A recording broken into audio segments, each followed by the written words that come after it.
important, as you were saying, that running again for a third time after having gone through what we went through the second time, which was so horrible. So much cheating, so much deception and viciousness, and you could see what they were going to do.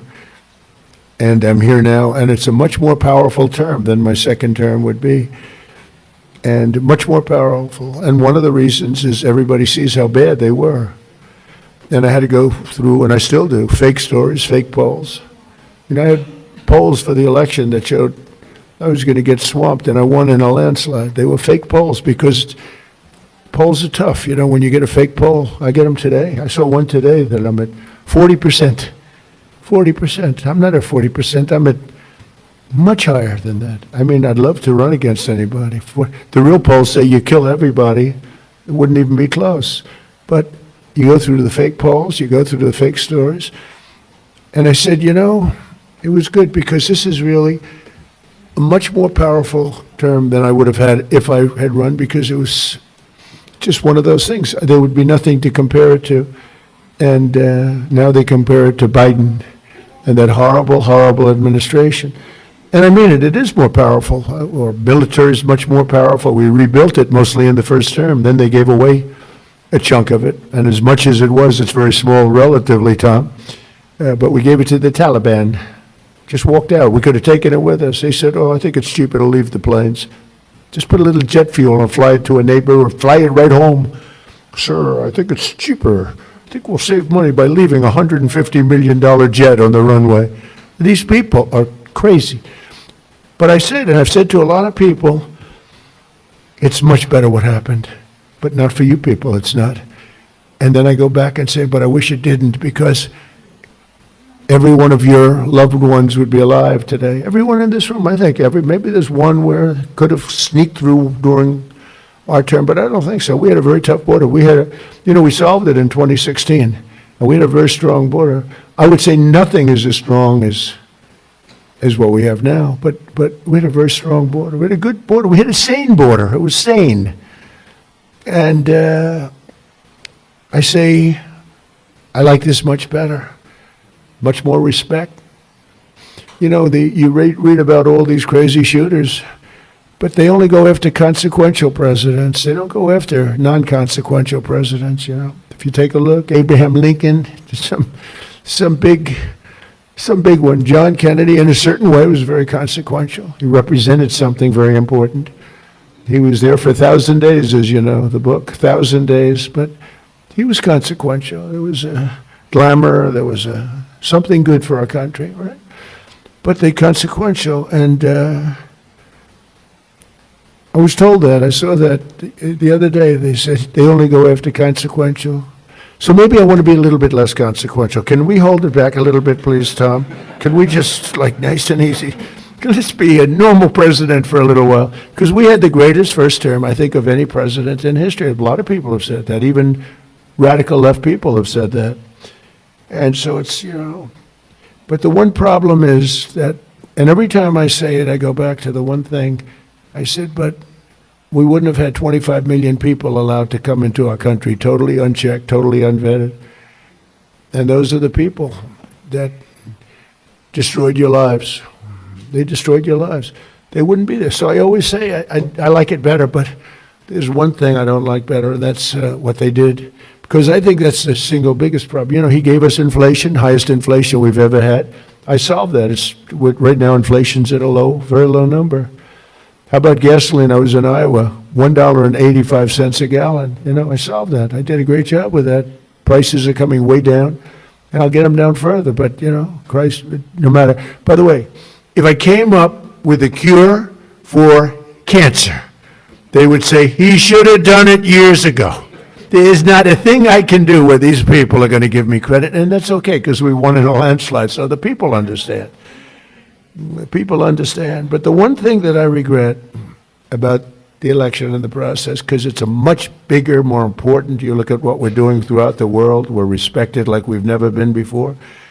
But the one thing that I can't do anything about is that he allowed 25 million people, many of these murderers, drug lords, criminals, people from mental institutions. They emptied their mental institutions, Tom, is that right? All over the world, not just in South America.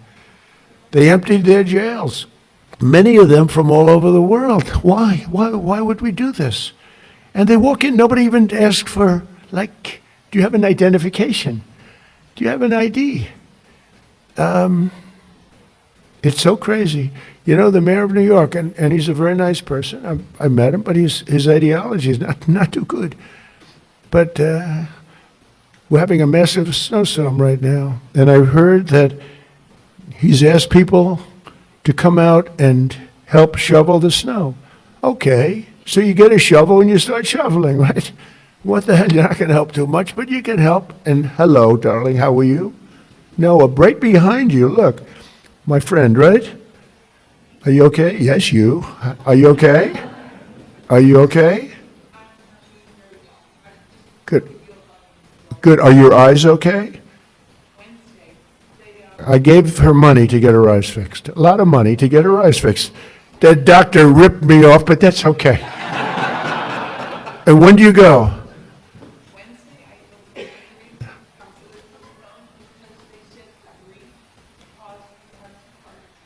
Well, you get them done. It's an operation, but it's 100%. You know, it's great.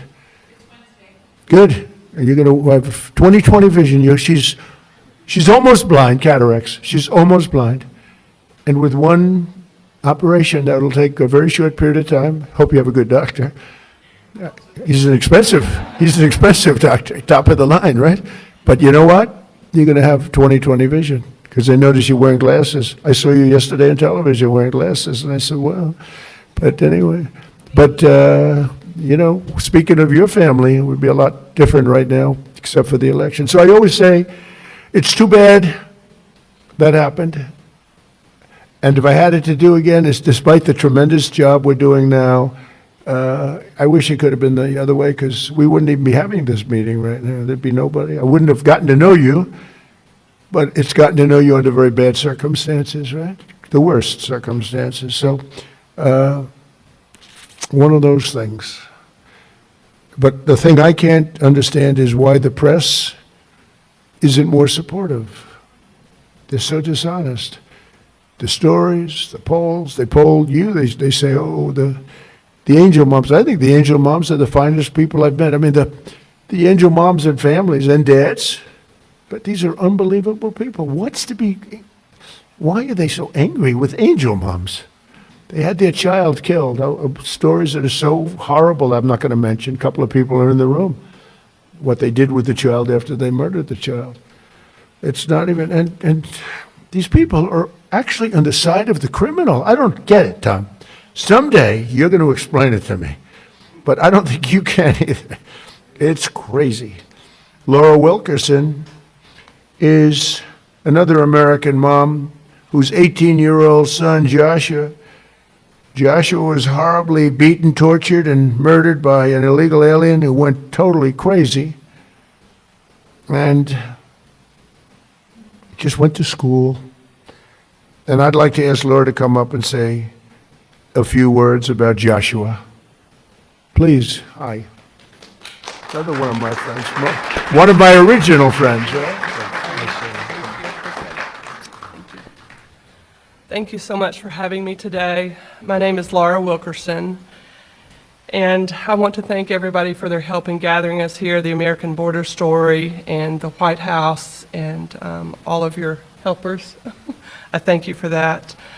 I met a man about 11 years ago who was running for office, and he sat with us a couple of days, and he watched as the tears rolled down my face as I told him the story of how our youngest son Joshua was brutally beaten, tortured, strangled to death, and his body set on fire. The man next to me was President Trump. He never, ever looked away from my pain. He looked me straight in the eye, and he said, "I will never forget the story of your sweet son, and I will never give up fighting for the American family. I looked at him and I believed him. And here we are these years later, and you can tell all of the work he's done. He's never missed a day of fighting for the American family. I don't know if I've ever met a man who is more interested in this country and running this country and getting it back in shape. And I'm so grateful for what he does every single day. I can't even pretend to understand the spiritual battles that swirl around the office of the presidency and the man who owns that office. I would ask that God breathe a fresh breath of air through this administration so that he can calm those spiritual battles and allow our president to continue to do the hard work. Jesus works on my family every day, still healing us today. And I am just so incredibly grateful for the man who's in office, who never quits. He is sidelined so many times, but we know the man, Jesus, who can take care of that. And we pray today in his name that he will sweep through this country and make it right again. Thank you so much for having me. Thank you.